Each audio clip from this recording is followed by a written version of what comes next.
요한복음 18장 31절부터 40절까지 교독합니다. 31절 제가 먼저 읽습니다. 빌라도가 이르되 너희가 그를 데려다가 너희 법대로 재판하라. 유대인들이 이르되 우리에게는 사람을 죽이는 권한이 없나이다 하니. 이는 예수께서 자기가 어떠한 죽음으로 죽을 것을 가리켜 하신 말씀을 응하게 하려 함이러라. 이에 빌라도가 다시 관정에 들어가 예수를 불러 이르되 내가 유대인의 왕이냐? 예수께서 대답하시되 이는 내가 스스로 하는 말이냐 다른 사람들이 나에 대하여 내게 한 말이냐. 빌라도가 대답하되 내가 유대인이냐? 내 나라 사람과 대제사장들이 너를 내게 넘겼으니 내가 무엇을 하였느냐? 예수께서 대답하시되 내 나라는 이 세상에 속한 것이 아니니라. 만일 내 나라가 이 세상에 속한 것이었더라면 내 종들이 싸워 나로 유대인들에게 넘겨지지 않게 하였으리라. 이제 내 나라는 여기에 속한 것이 아니니라. 빌라도가 이르되 그러면 내가 왕이 아니냐? 예수께서 대답하시되 내 말과 같이 내가 왕이니라. 내가 이를 위하여 태어났으며 이를 위하여 세상에 왔나니 곧 진리에 대하여 증언하려 함이로라.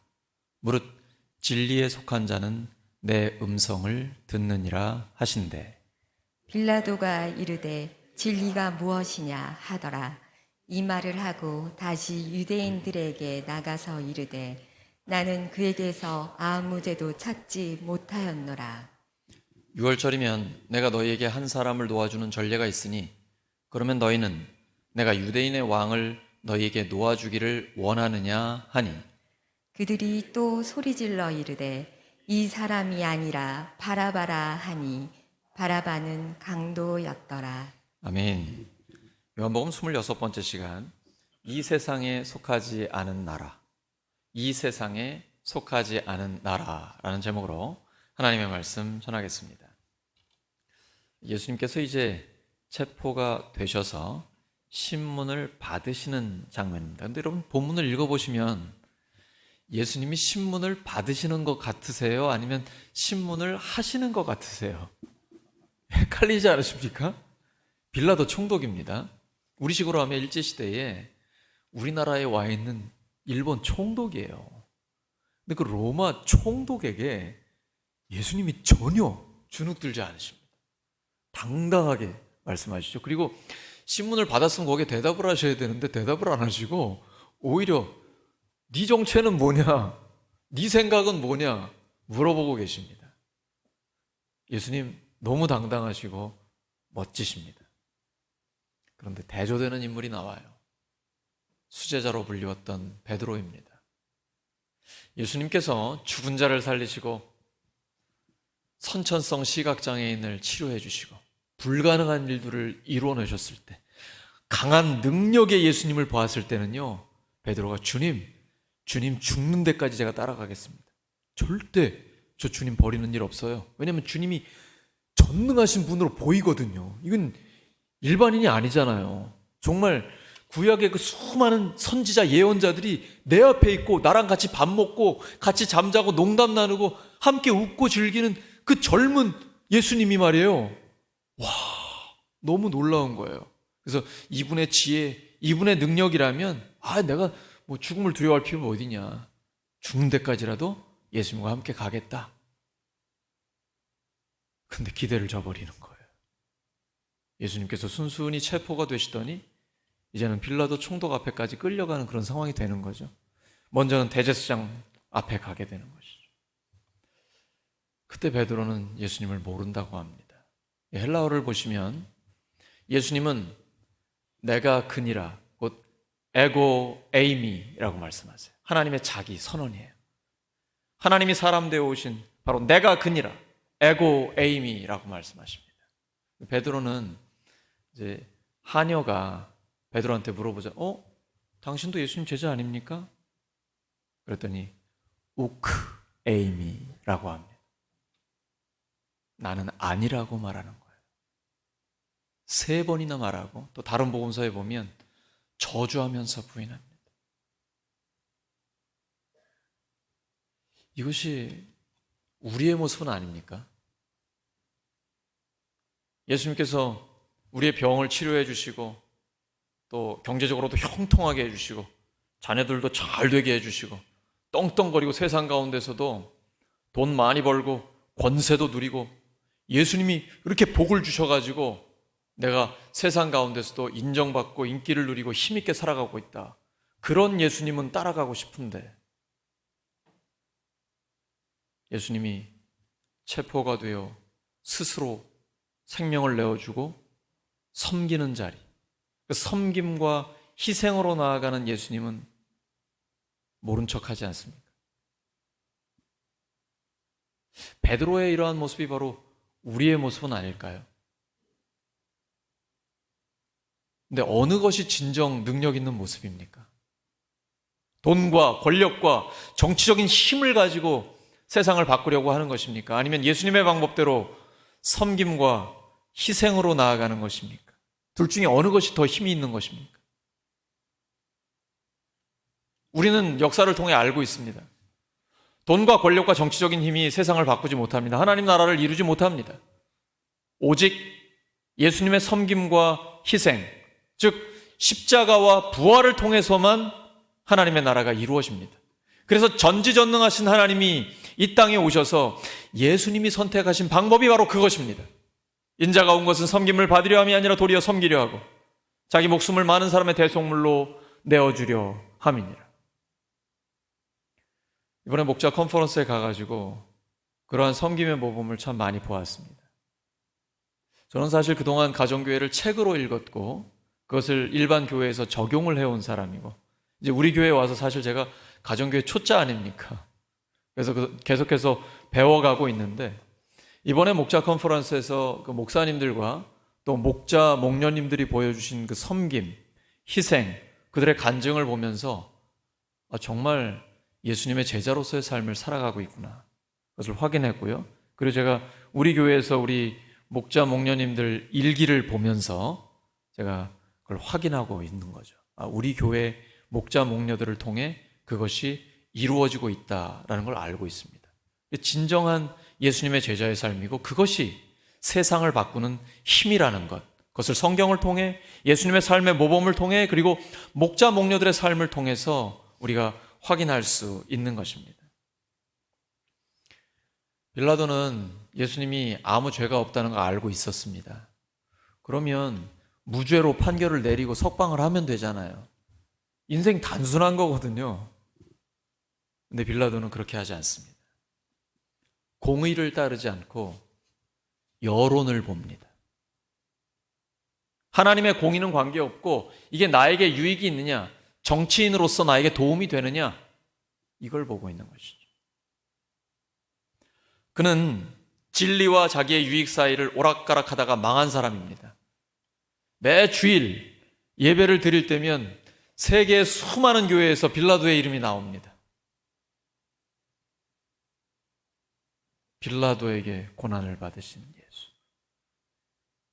이처럼 저주스러운 일이 어디 있겠습니까? 근데 빌라도가 진리와 자기 개인적인 유익 이 사이에 오락가락하고 하나님과 이 세상 사이에 양다리 걸치고 있다가 결국은 망한 것이죠. 영원히 저주스러운 이름으로 우리에게 기억되고 있는 것입니다. 근데 우리도 빌라도처럼 하나님과 세상 사이에 양다리를 걸치고 살다가는 죄의 길에 들어설 수가 있습니다. 남 얘기가 아닙니다. 빌라도에게는 지위와 권세가 있었습니다. 그는 그것을 바르게 사용하지 않았습니다. 회피하다가 비참한 일들이 벌어지게 됩니다. 마태복음 25장에 달란트 비유가 나오죠. 5달란트, 2달란트는 엄청난 차이입니다. 금이 3달란트 차이라는 것은 제가 계산을 전에 했었는데 지금 잊어버렸거든요. 수억, 수십억의 차이예요. 근데 금 1달란트인데 절대 적은 게 아닙니다. 이 사람이 이걸 땅에다 묻었습니다. 그래도 탕자처럼 잃어버린 건 아니잖아요. 묻었잖아요. 근데 예수님께서는 악하고 게으른 종이라고 말씀하십니다. 하나님께서 우리에게 주신 재능과 성령의 은사가 있습니다. 이거를 올바르게 사용하고 하나님의 영광을 위해 쓰임받지 않으면 예수님 이렇게 말씀하세요. 악하고 게으른 종이라고 하십니다. 바로 빌라도가 그런 경우입니다. 예수님께서는 분명한 기준을 우리에게 말씀하셨습니다. 마음을 다하고 뜻을 다하고 목숨을 다하고 힘을 다하여 주 너의 하나님을 사랑하라. 그러니까 우리가 예수님을 믿고 살아간다는 것은요, 어정쩡하게 그렇게 뜨뜻미지근하게 할 수가 없습니다. 마음을 다하고 뜻을 다하고 힘을 다하고 목숨을 다하고 하나님을 사랑하면서 살다 보니까 하나님의 역사를 경험하게 되는 것이죠. 우리가 찬양할 때도 대충 습관대로 하는 게 아니라 우리 마음과 정성을 다해. 우리 찬양 인도자와 찬양팀 보면 정말 우리가 가슴이 뜨거워지잖아요. 너무 지쳐가지고 그냥 오늘은 찬양팀 하는 거 듣고만 있어야겠다 생각하다가도 으악 하면서 이렇게 찬양하는 소리를 들으면 우리 안에 다시 열정이 일어나는 것이죠. 이 찬양, 정성을 다하는 찬양을 통해 그 찬양 가운데 하나님의 임재를 우리가 함께 경험하게 되는 것이죠. 이때 하나님께서 우리의 삶에 역사하게 되는 것입니다. 빌라도는 예수님께 당신이 유대인의 왕이냐 이렇게 물어봅니다. 근데 그때는 유대인들이 로마 황제의 지배를 받고 있었기 때문에 내가 유대인의 왕이다라고 하면 반역이 되죠. 단순하지 않습니다.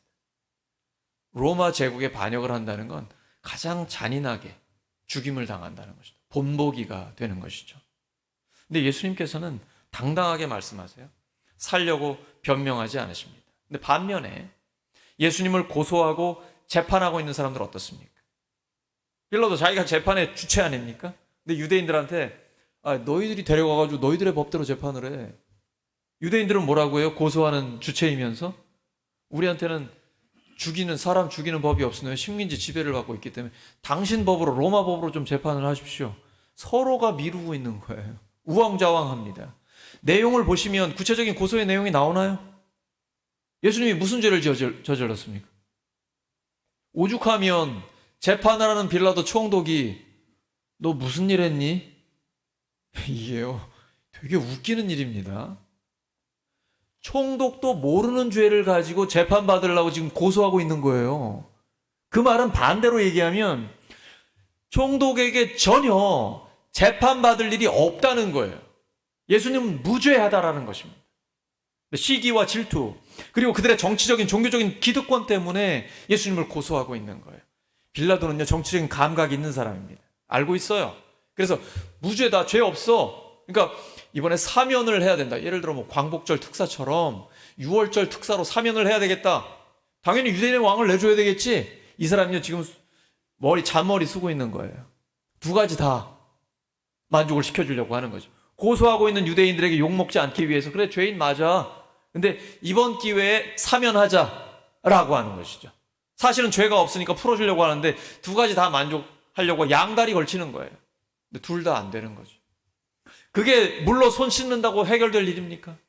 자기에게 하나님께서 힘과 권위를 줬으면 그걸 마땅히 하나님의 영광을 위해, 공의를 위해 사용했어야 하는데 그러지 않은 것이죠. 우리도 마찬가지입니다. 우리 모두 다 리더 아닙니까? 가정에서, 우리의 일터에서, 교회에서 우리에게 주신 하나님의 권위가 있습니다. 그것이 하나님의 영광을 위해, 사람들을 살리기 위해 바르게 쓰임받기를 원합니다. 예수님의 제자로서 예수님이 보여주신 당당함, 그리고 섬김과 희생의 모범을 따라서 주님처럼 우리가 쓰임받기를 원합니다. 그러니까 빌라도가 예수님께 재차 물어요. 확인하고 싶은 거예요. 도대체 네가 뭘 했느냐? 예수님 대답 안 해주십니다. 그리고 내 나라는 이 세상에 속하지 않은 것이다, 이 말씀만 하세요. 그래서 성경을 좀 찾아봤어요. 빌라도에 대한 예수님의 대답은 무엇일까? 빌라도가 듣기 원하는 예수님이 무엇을 하셨을까? 마태복음 11장 4절과 5절입니다. 시작. 예수께서 대답하여 이르시되 너희가 가서 듣고 보는 것을 요한에게 알리되 맹인이 보며 못 걷는 사람이 걸으며 나병 환자가 깨끗함을 받으며 못 듣는 자가 들으며 죽은 자가 살아나며 가난한 자에게 복음이 전파된다 하라. 아멘. 예수님께서 불치병 환자들을 고쳐주시고 죽은 자를 살리셨습니다. 그리고 가난한 자들에게 복음을 전하셨어요. 이거는 단순히 한 사람 한 사람을 치유하고 그들에게 기쁜 소식 전하는 것이 아니고 구약에 예언된 메시아, 그리스도, 구원의 주님, 바로 그가 나다라고 선언을 하고 계신 거예요. 구약에 예언되어 있는 가난한 자에게 복음을 전하는, 이사야서에 예언되어 있죠. 그리고 병든 자를 치유해 주시고 죽은 자를 살리시는 바로 그 구원의 주님이 나다라고 예수님이 선언을 하고 계신 거예요. 예수님이 계시면, 또 성령님이 역사하시면 몸과 마음에 병든 사람들이 치유를 받게 됩니다. 우리가 교회 다니면서 하나님께 예배드리고 말씀을 듣고 예수님의 뜻대로 순종을 하려고 하는데 내가 참 잘 변하지 않는 게 있어요. 뭐가 문제일까요? 하나님의 말씀의 문제일까요? 아니면 내 마음의 문제일까요? 예수님이 분명히 말씀하셨습니다. 씨 뿌리는 비유에서 말씀의 씨앗은 다 똑같습니다. 그런데 마음 밭이 달라요.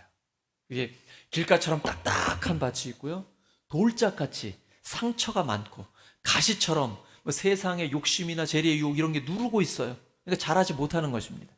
밭의 문제이거든요. 그 중에 대표적인 게 뭐냐면 우리 마음 안에 있는 상처입니다. 근데 그 중에 하나를 보시면 부모와의 관계에서 받는 상처가 가장 많아요.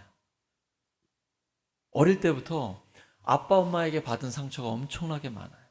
근데 하나님은 우리에게 분명하게 말씀하셨죠. 신명기 5장 16절이에요. 내 부모를 공경하라. 그리하면 내 하나님 여호와가 내게 준 땅에서 내 생명이 길고 복을 누리리라. 또 우리가 잘 외우는 말씀도 너의 부모를 공경하라. 그리하면 내가 잘 되고 땅에서 장수하리라 약속하여 주셨죠. 그런데 왜 우리가 잘 안 되죠? 병들고 힘들죠? 저는요, 어느 신학자의 이 해석이 참 맞다라고 저는 봅니다. 그러니까 부모님을 공경하지 않잖아요. 그러면 뭔가 꺼림칙한 게 있어요. 그러다 보니까 자기도 모르게 마음에 병이 들고 몸에 병이 들면서 일찍 죽는 거예요. 근데 부모님을 공경하는 사람은요, 그 안에 평안함이 있어요. 그리고 예수님 믿고 하나님 앞에 용서받고 하나님 앞에 깨끗하게 살아가잖아요. 그러니까 마음이 평안하니까 몸도 건강하고 또 오래오래 건강하게 살 수가 있는 것이죠. 바로 하나님의 말씀이 이루어지는 것입니다. 그리고 분명히 부모를 공경하면 네가 잘 된다고 했어요. 근데 우리가 자녀들을 엄청나게 사랑하잖아요. 얼마나 사랑해요. 지금 예은이랑 진솔이 데리고 오셔서 너무너무 사랑하잖아요, 자녀들. 근데요, 다 예은이 진솔이처럼 이렇게 잘 되지 않죠. 자녀들이 왜 잘 안 될까?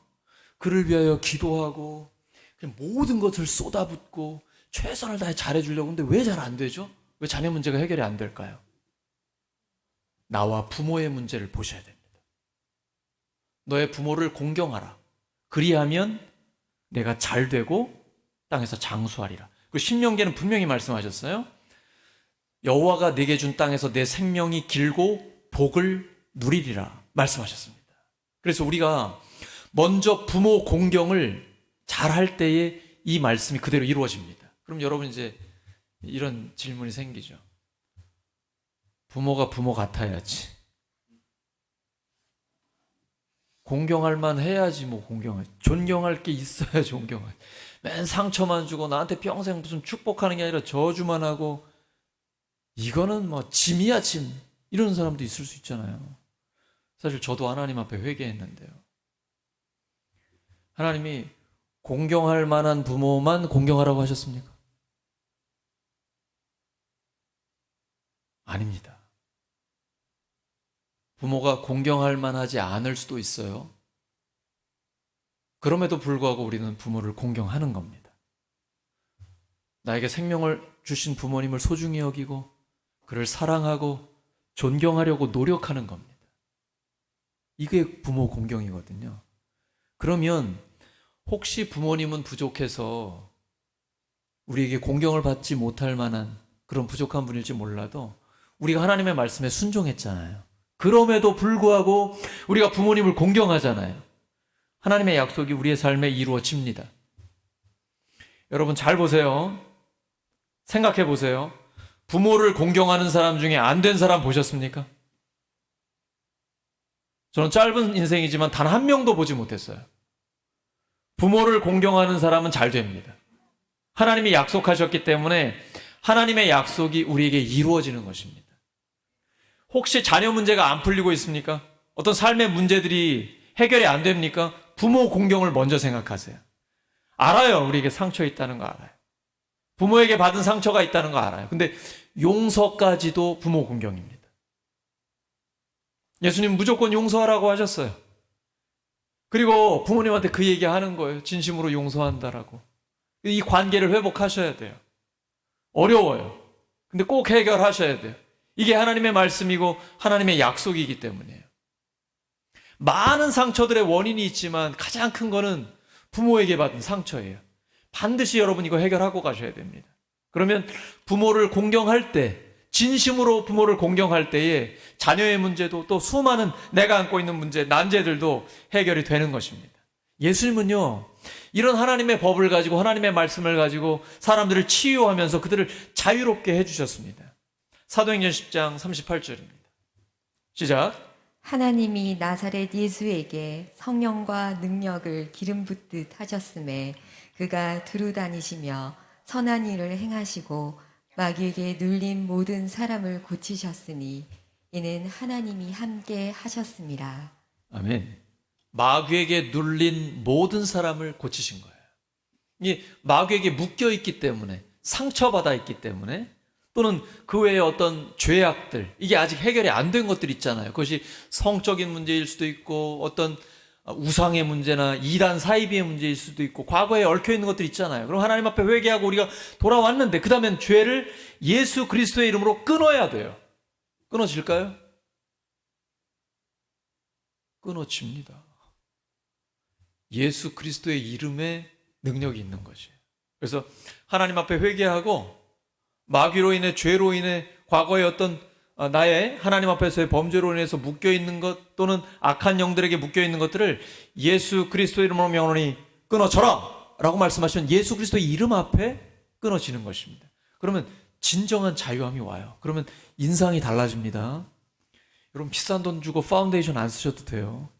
왜냐하면 이 안에 자유함과 평안이 있기 때문에 얼굴이 빛나기 시작합니다. 하나님께서 우리에게 진정한 자유함을 허락해 주시는 거예요.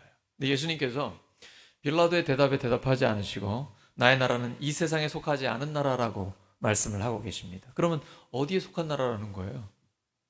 하나님께 속한 나라인데 원어를 보시면 이 세상으로부터 오지 않았다. 그리고 세상의 방식대로 운영되지 않는다 라고 말씀하시고, 오해하지 마십시오. 그런 예수님의 나라가 그러면 나는 세상과 관계가 없다, 세상의 나라는 내가 신경도 안 쓴다, 나의 영향력 거기에 미치지 않는다, 이런 말씀하신 거예요? 아닙니다. 예수님의 나라는 세상에서 유래하지 않았고 세상의 방식대로 운영되진 않아요. 세상적인 어떤 힘, 돈과 권력과 정치적인 힘 가지고 되는 거 아니지만 섬김과 희생을 통해 예수님의 나라는 이루어져요. 근데 그걸 가지고 세상을 바꿔나가는 거예요. 개인을 구원하시고 가정을 회복시키시고 사회를 하나님이 기뻐하시는 나라로 만들어주시고, 그리고 파괴된 자연도 처음에 하나님께서 다스리라고 말씀하셨던, 이게 히브리어로 라다입니다. 관리하라는 거예요.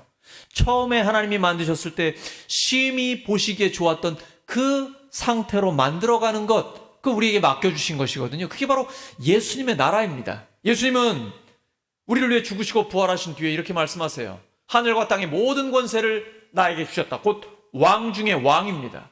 빌라도가 너 그럼 왕이 아니야? 아니야, 네 말대로 내가 왕이다. 그런데 세상 나라의 왕이 아니고 하나님 나라의 왕이다. 우주 만물을 다스리시는 구원의 주님이다 말씀하십니다. 그럼 우리는요, 그 예수님을 본받는 제자의 삶을 사는 것입니다. 마태복음 28장 18절에서 20절에 주님 가시기 전에 마지막으로 대사명을 주시죠. 그게 바로 제자를 삼으라는 말씀입니다. 그게 우리가 가야 할 길입니다. 왕 중에 왕이신 예수 그리스도를 본받는 삶은 우리가 예수님을 따르는 제자가 되는 것입니다. 그리고 예수님의 명령을 따라 제자를 삼는 것이죠. 그건 내가 스승이 된다는 것이죠. 그게 바로 목자의 삶입니다. 저는 이번 컨퍼런스에서 그 부분이 해결이 됐는데요. 성경에 보면 장로, 목사, 집사 이런 직분들은 나오는데 목자라는 직분은 안 나오잖아요. 안 나와요? 예수님이 요한복음 10장에 뭐라고 말씀하시죠? 나는 선한 목자라 라고 말씀하십니다. 선한 목자는 양들을 위해 생명을 내어준다. 그러면 예수님의 제자인 우리들은 예수님을 따르고 예수님을 본받는 사람이잖아요. 목자가 정말 예수님을 닮는 거죠. 목자와 목녀의 삶이 예수님을 따라가는 삶이잖아요. 양들을 위해 밥을 하고 그들을 위해 기도하고 그 정말 힘든 상황 가운데서 그들을 품어주고, 제가 어제도 이렇게 우리 성도님들과 교제하고 말씀 나누면서 그 VIP들, 새 가족들 상처받을까봐 삶 공부할 때 그 어린아이들을 돌보고 있는데 혹시라도 새 가족들이 그것 때문에 마음 상할까봐 그 아이 그냥 내 아이처럼 돌보고 있는 그 마음 보면서, 그게 바로 선한 목자이신 예수님의 삶이잖아요. 목자와 목녀의 삶이 진정 예수님을 본받는 삶이다. 이게 왕 중의 왕, 선한 목자이신 예수 그리스도를 본받는 삶이 바로 목자와 목녀의 삶이다. 그럼 목자와 목녀만 예수님의 제자냐? 아니에요. 모든 성도가 그 목자가 되는 것, 내가 예수님의 제자가 되고 또 내가 제자를 삼는 것, 이게 우리 한 사람 한 사람 향한 예수님의 뜻인 것이죠. 예수님이 이 땅에 오신 목적이 있다고 하세요. 그건 진리에 대해 증언하기 위해 왔다고 하십니다. 그럼 여러분의 삶의 목적은 무엇입니까? 진리에 대해 증언하면서 살아가는 예수님의 제자의 삶을 살아가는 것이죠. 그것이 바로 역시 목자의 삶입니다. 예수님이 우리에게 주신 가장 큰 사명이 제자를 삼는 거예요.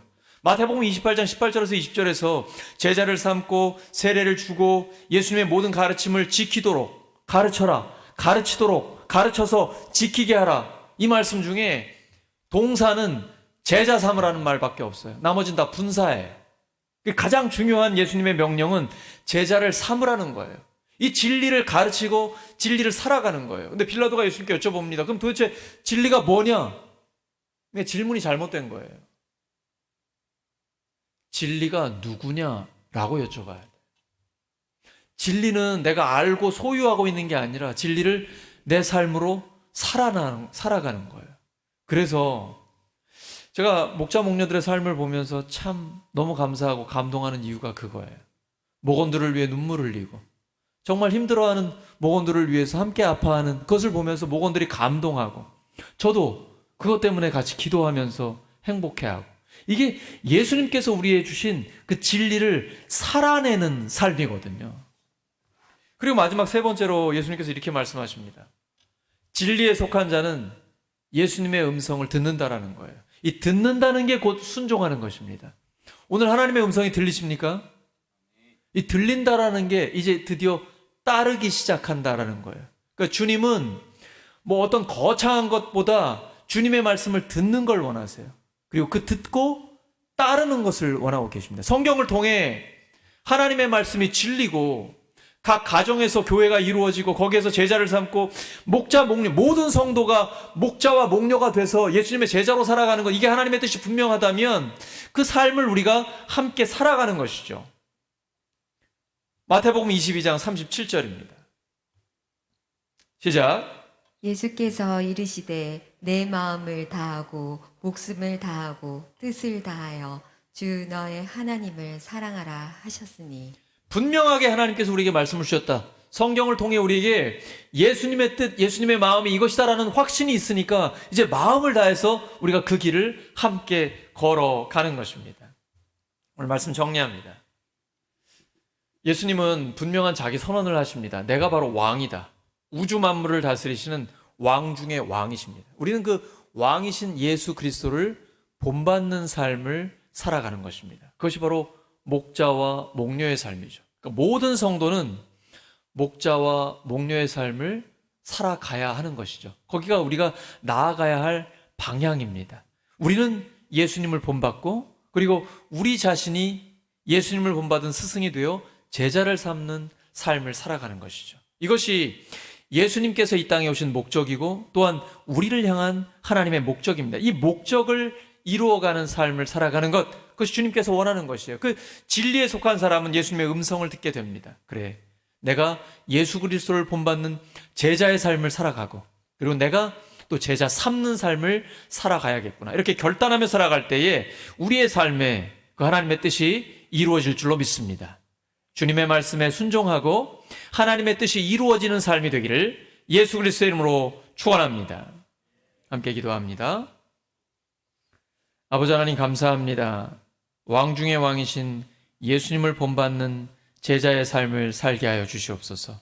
그리고 그 예수님의 음성에 순종해서 제자 삼는 삶을 살게 하여 주시옵소서. 예수 그리스도의 이름으로 기도드립니다.